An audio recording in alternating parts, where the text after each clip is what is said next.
You should be excited because this week things actually get good. August was a really stressful month, but this week we have one of the best transits of the year, and I think it's something to look forward to. And I hope you can enjoy this week as much as you can, because next week is when shit starts hitting the fan again.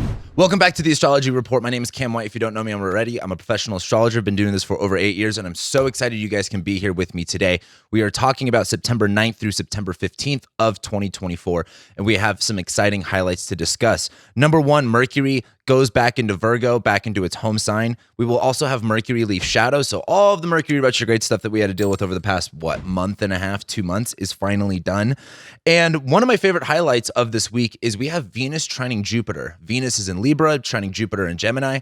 And the way that this happens on like the weekend, I just think it's one of the most exciting transits to look forward to. And I think it's going to make this week really good. And just a reminder, we are starting the Zodiac module of my memberships over on my new website if you haven't checked it out already. And over the next 12 weeks, we're going to be going deep into the Zodiac and going over everything that you need to know, including how we got the words from the Zodiac, what it all means. I even have a huge lecture about the fixed stars, which is kind of like, I was just going to go into it briefly, but then it turned into kind of a wormhole, and I'm really excited about that lecture. But we start this module this week. I think today you're going to be watching this on Sunday, so it actually comes out on Monday. And again, every Saturday, we are going to be doing live Zoom group tutoring sessions, so you get to talk to me if you guys want to hang out, help learn a little bit more about astrology as well. September rising sign horoscopes are live over on the website too. Make sure you check those out, because I'm going to be referring to them a lot in this weekly and over the next the next weekly too, because we're going to be talking about the eclipses, and there's just kind of a lot that's going on in September. So make sure you check that out. But anyway, let's go ahead and get started. So on Monday, we're having the moon still in Scorpio, first making an opposition to Uranus, and then it's going to make a trine to Neptune. Then in between that time, Mercury is going to go back into Virgo as our first highlight of the week.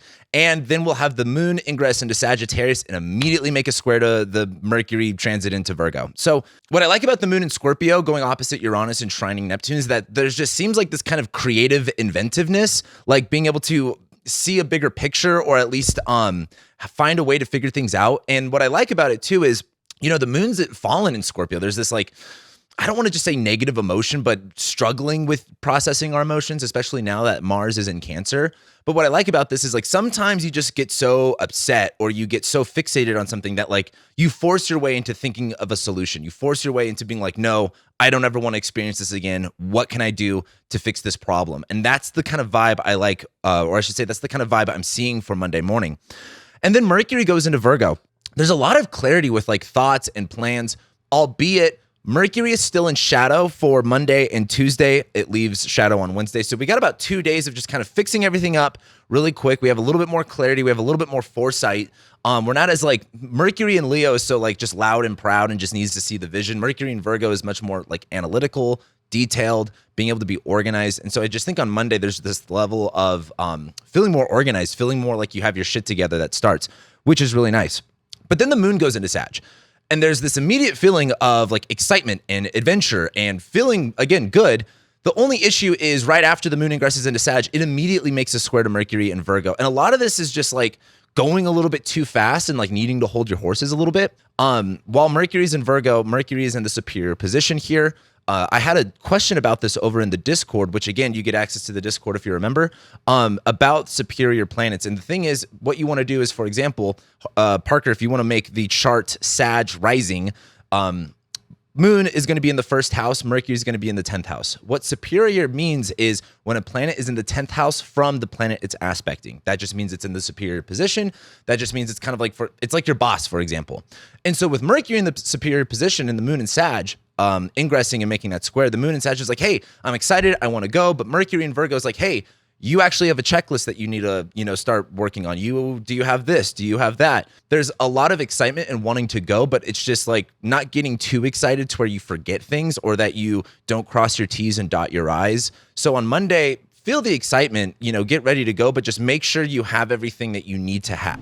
And then we get to Tuesday, and the moon is still going to be in Sagittarius, but it's going to make a sextile to Venus and a square to Saturn at about the exact same time. I find this really funny because the moon in Sag making a sextile to Venus is really flirtatious, fun, adventurous, wanting to learn a new hobby, get a little bit more into music, just exploring your thoughts, and it's all good. But as it squares Saturn, it's like this being stuck in traffic kind of vibe.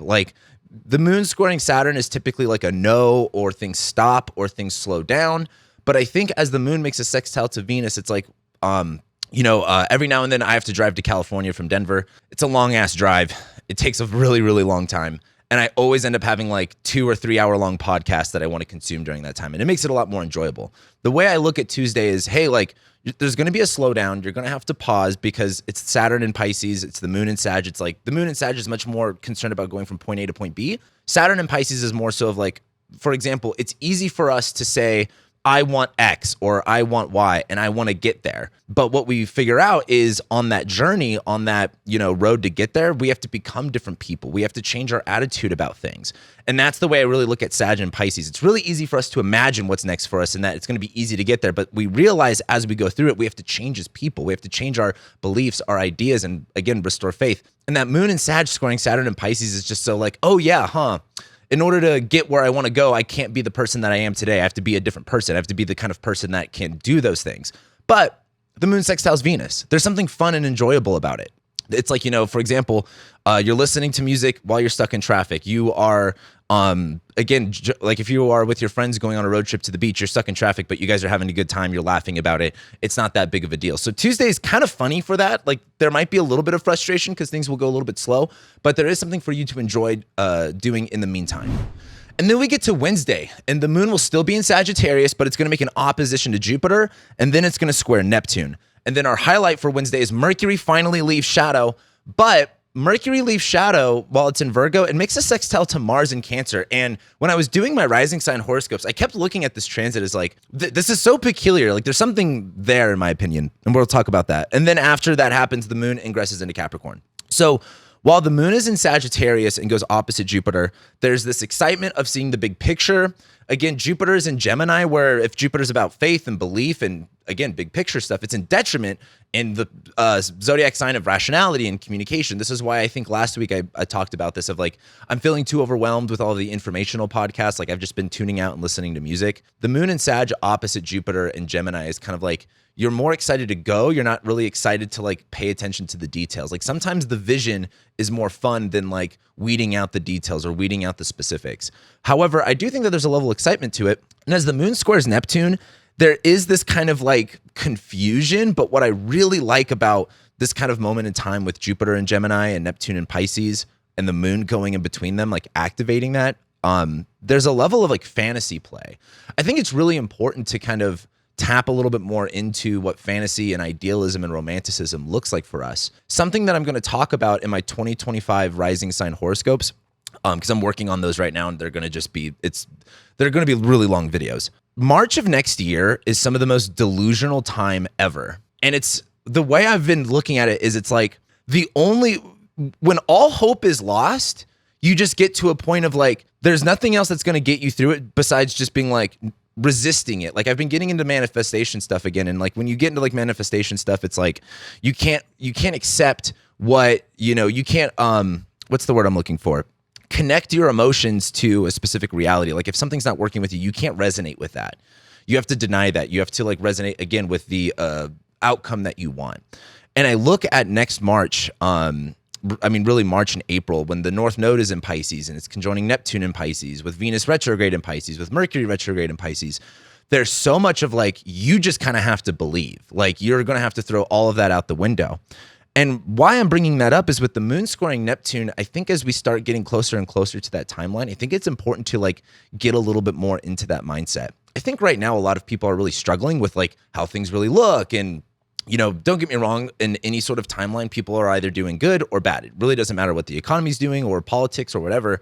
But I've seen a lot of people just kind of like, when I say struggle, it's kind of like, again, I just look at it as Jupiter and Gemini. Like there's this, we want to have this hope, we want to have this belief, but we're stuck in a certain way. And I like the moon in Sag squaring Neptune for like playing with fantasy, playing with ideas, and like Neptune is like dissolves things. So it's like, let's dissolve a little bit of this, like, picture that we're painting of how it has to look and how can it look greater and how can we just resonate with that? You know what I mean?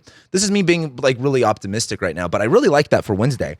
So add that on to Mercury leaving shadow, and it sextiles Mars in Cancer. So this is our first transit, or I should say first aspect of Mars in Cancer. And what I like about this is, while Mercury's in Virgo, it leaves shadow, right? We're now done with all of the stuff that we've had to go back and forth with.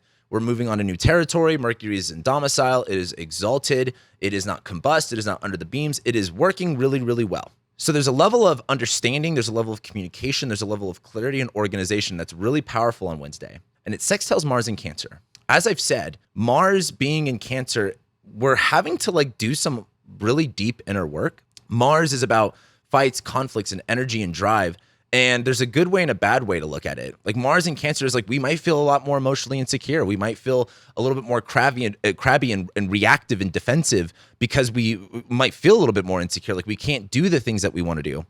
But the other way I look at Mars in Cancer is like a lot of nourishment. Like, for example, I think of like a soldier after a battle or coming back home. Like that soldier needs to like take a bath and relax and like not be in a war-torn environment.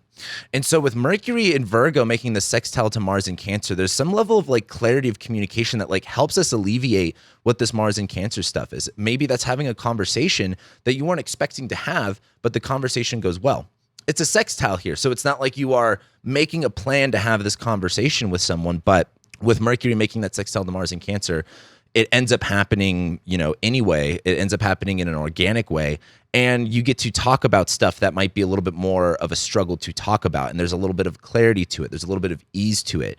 So I really like this transit and I find it a little bit impactful. And I would also just kind of highlight it as an important day for understanding more about what Mars in Cancer is going to be. Because again, we have Mars in Cancer for a total of, I think, 5 months as it both goes through Cancer and then retrogrades and comes back into Cancer. So we have a lot of work to do here. So I would just pay attention to that. Now, the other thing with this is the moon then ingresses into Capricorn. And we're going to talk more about this when we start talking about tomorrow on Thursday. But the moon goes into Capricorn and it's like, okay, we can kind of detach ourselves from the emotions and just kind of like focus on what needs to get done, focus a little bit more on priorities. And that really happens around Wednesday night. But then we get into Thursday. And on Thursday, the moon, while it's in Capricorn, like super early Capricorn, it's first going to make a trine to Mercury. And then it's going to go opposite Mars, or one way or the other. Pretty much it happens at the exact, like within an hour. But as the moon makes that trine to Mercury and goes opposite Mars in Cancer, the way I've been really looking at this is, if you ever dealt in customer service, this is like dealing with a Karen, but you're kind of just checked out. Like, have you ever been in a situation where you're dealing with like a really rowdy customer, but you're like not like invoked by it? You're not like triggered by it. You're just like, yeah. Like if you work at the DMV, you're just kind of like, yep, that's just how it goes. Not much I can do with it. On Thursday, the moon makes a trine to Mercury and it goes opposite Mars. And then our highlight for the day is the sun squares Jupiter. And then we have the moon making a sextile to Saturn. So there's a lot of hard work going on here on Thursday with the moon being in Capricorn, making that trine to Mercury and Virgo. It's kind of like, all right, let's just kind of detach away from the expectation, not being too emotionally invested and just getting done what we have to get done.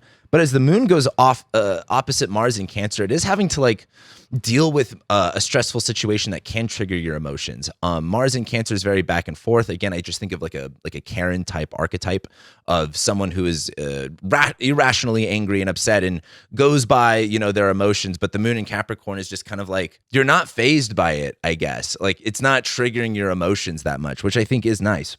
And so let's talk about the sun squaring Jupiter. What I like about the sun squaring Jupiter as our highlight for the week is there is like the sun in Virgo is our, what's the word I'm looking for? It's kind of like tapping into our essence and our being. Like when the sun goes through a certain zodiac sign, it's kind of like, this is just what we're radiating. And it's in Virgo, right? We're being specific. We're being organized. Like, again, it was like right when the sun entered Virgo, it was like, we're very demure. And like that all of a sudden just came up and then left. As the sun squares Jupiter, there's a little bit of this crabbiness. And I say crabbiness in the terms of you're wanting to be specific. You're wanting to be pinpointed, but it's squaring Jupiter and Gemini where it's like, hey, can you challenge yourself to, maybe get more information? Can you challenge yourself to think of different ways of doing things? Is this the best way to organize things?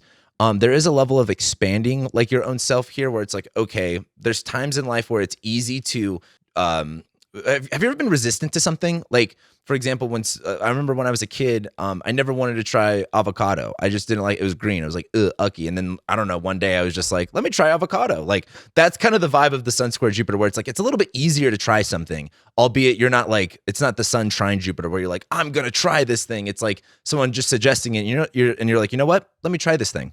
The other part of this I would look at though is with Jupiter and Gemini squaring the sun in Virgo. And Virgo just wants to be organized and specific. And Jupiter's like, hey, do you need to be that way? Can you see a bigger picture? Can you just be okay with the information that you have? And I don't look at this as a bad transit at all. I find this as like a fun tongue-in-cheek challenge to like be a little bit more hopeful, be a little bit more faithful, and just kind of trusting your intuition with things and not being so analytical and detailed. So I do like that. And then by the more of the end of the day, the moon, while it's in Capricorn, will make a sextile to Saturn and Pisces. I like this. I just think there's a lot of like just getting shit done on Thursday that I think becomes really easy and just like nice to navigate. And I just look at the moon sextiling Saturn as like applying that even more. So then we get to Friday, and the moon, while it's in Capricorn, is first going to make a square to Venus, then it's going to trine Saturn, and then it's going to trine to Uranus. I keep thinking of this moon in Capricorn trining Venus in Libra, and the thing I wrote down was like, there's no reaction to compliments. Have you ever like try to like compliment someone and they're just like, thanks, and you're like, oh. Like, they're not like, oh, don't say that, or like, oh my God, thank you. They're just like, yeah, thanks, whatever. And there's kind of like this like coldness about it. That's the moon in Capricorn squaring Venus in Libra. I think the other part too is, have you ever tried to enjoy something, but you just weren't in it at that moment? You were upset about something else. Or again, what's nice about the moon in Capricorn is it gives us time to detach from our emotions and to get things done. But the flip side of that is like the moon in Capricorn squaring Venus in Libra is like, you might be doing something that you would typically enjoy, but just for whatever reason, it's not vibing at this moment. So there's this kind of like conflict with like what we want to enjoy and having fun and just not being present in that moment and not being receptive to that energy. What is nice is that it's still the moon contacting Venus. Like, okay, you might be in a fun environment. There's something nice about it, but there is some sort of resistance or a lack of accepting it or embracing it. The moon will then make a trine to Saturn where it's just kind of like, okay, back to getting kind of work done. I do like the moon. My bad, not Saturn. The moon makes a trine to the sun. And so what I like about this is like the moon's in Capricorn, trining sun in Virgo. The moon making a square to Venus, and then the moon making a trine to the sun reminds me of like a nerd. Like there's always like an archetype in a movie like this where it's like a beautiful woman compliments like a nerd guy and he doesn't know how to take it. He's like, thanks, but I'm busy on my work. Like, don't bug me about this, silly woman. I need to focus on my work. That's kind of the vibe on Friday. But then the moon, after it makes that trine to the sun, and there's this kind of connection with like, hey, this is all Earth sign stuff. We have a lot of stuff going on Earth, right? Sun's in Virgo, Pluto's back in Capricorn, Uranus is in Taurus, the moon's going to be in Capricorn. A lot of Earth stuff going on where I think as the moon makes that trine to sun, we're feeling a little bit more connected, a little bit more grounded. But then the moon will start applying to Uranus, and I think it conjoins Uranus later at night. And so there is this level of like maybe staying up a little bit late and tinkering with things and just being able to like find a solution to a problem that you have had for a minute. And then we get to Saturday, which is, I'm so looking forward to Saturday. I think this is just a really good weekend to look forward to. Like when you look at the astrology, like there's a lot of just getting work done this week, and then it's all play on the weekend. So I think you should enjoy this weekend as much as you can. I hope you have fun weekend plans, and I hope you have a fun and a safe time. But the moon will make a sextile to Neptune and conjoin Pluto really late on Friday night, very, very early Saturday morning. And then the moon will ingress into Aquarius, and then Venus is going to trine Jupiter as our highlight. So the moon making that trine to Uranus super late Friday night is like tinkering with stuff, having a breakthrough. But when we get to like very early Saturday morning, as the moon makes a sextile to Neptune and conjoins Pluto, I would recommend not staying up too late because this is getting a little bit too lost in the sauce. Like if you are not feeling that good with the moon in Capricorn, which is definitely possible, this is like really overthinking things, becoming really dramatic. Like the moon conjoining Pluto can bring up a lot of fears and anxieties. So if you're starting to feel that way, just go to sleep. That's the solution. But the moon ingresses into Aquarius, and there's now this like much more focus on social connections. The moon doesn't trine Venus and Jupiter on Saturday. That happens on Sunday. But I like that the moon, which is kind of like, again, like the quickest thing to look at time with, is in an air sign, and it's present, or at least zodiacally trining Venus and Jupiter, where there's all of this air stuff coming up, where now we're a little bit more focused on social connections. Now we're a little bit more focused on ideas and sharing and communicating. And when you look at actual Venus trine Jupiter, it's just a huge boost in fun. Like Venus is in Libra. She's in her domicile. So when you talk about fun, pleasure, connection, romance, relationships, she's doing really good. And she's trining Jupiter in Gemini, where this reminds me of like you have a group of friends and one of your friends have another group of friends and you guys all meet together and go out and it's like a good time. Like there's just like this reminds me of having a really good time with a bigger group of friends that you anticipated. Or like if you've ever had like your group, you have like one group of friends and you have another group of friends in your life and those galaxies kind of collide at certain moments. That's what this looks like to me, but in a good way. There's a lot of talking. There's a lot of sharing with people. This just seems like a really good time. I want you to go out on Saturday night. Go enjoy Saturday as much as you can. Share with people, connect with people, have fun, talk about things. Like there's a lot to really bring in on Saturday. And then we get to Sunday, and the moon, while it's in Aquarius, will then trine Venus and Jupiter. And then by the end of the evening, the moon will make a square to Uranus. So Sunday is kind of like you have a fun Saturday night, and then you guys all meet up again for brunch and have even a better time. Like the moon just going in between Venus and Jupiter is really making those connections even stronger. It just reminds me of more fun. It just reminds me of a nice Sunday with possibly the same people, possibly with different people. There's a lot of social connection. There's a lot of stimulation. There's a lot of information being thrown. It all looks good. However, by the end of the day, when the moon makes a square to Uranus, there's some sort of a disruption where it's like, oh shit, I got a phone call. I got to go. You know what I mean? Or, oh shit, I can't even think of something. My house caught on fire. I don't think your house is going to catch on fire, but it's like, I got to go. There's some sort of disruption. I can't hang out anymore. So that's Sunday. But let's look at next week. Check this out. This is why I said, enjoy this week. I think there's a lot to look forward to this week. I think we need that Venus-Jupiter trine. Like we need to have a little bit of fun and play because next week we have the lunar eclipse in Pisces. This is really, really important. I talked a lot about it in my monthly game plan video on my memberships. I talked a lot about it on my rising sign horoscopes. I'm going to talk a lot about it next week because there's so much to go over with it. It is our sneak preview and our foreshadowing event for 2025. If you want to know what 2025 and the majority of 2026 looks like for you, next week is going to give you some real big insight into that. So we have the lunar eclipse in Pisces. Mercury is going to go opposite Saturn. The sun trines Uranus. The sun goes opposite Neptune. The sun trines Pluto. So the sun's making all these aspects to every outer planet right now. Mercury will make a square to Jupiter, which is okay. And then Venus will make a square to Pluto, and then Venus ingresses into Scorpio. We start next week off with such a bang that it's like, when I say these other transits, like Venus squaring, Venus and Libra squaring Pluto and Capricorn, and then Venus going into Scorpio, it's like, that's only going to make sense after the eclipse. The eclipse, I think, is really, really important. It's on Neptune. The nodes aren't in there yet, so it's just giving us this kind of foresight as to what really goes on in our lives between January and March of next year. And if you are having your winter arc, if you are being prepared for next year, it's like what I love about Virgo season is that it's really like the back to school season, but for adults too. It's like, all right, like what am I getting ready for the fall? I got to make my holiday plans, but I also need to get ready for what 2025 has in store. That's kind of the vibe. And next week is going to give us a lot more information to work with. So with that being said, make sure you guys like this video if you liked it and you enjoyed the content. Comment below. Let me know what you're looking forward to the most, or if you have plans on the Venus-Jupiter conjunction. And if you haven't already subscribed to my channel, make sure you get up to date with all of the current transiting astrology. And with that being said, I'll see you guys next time.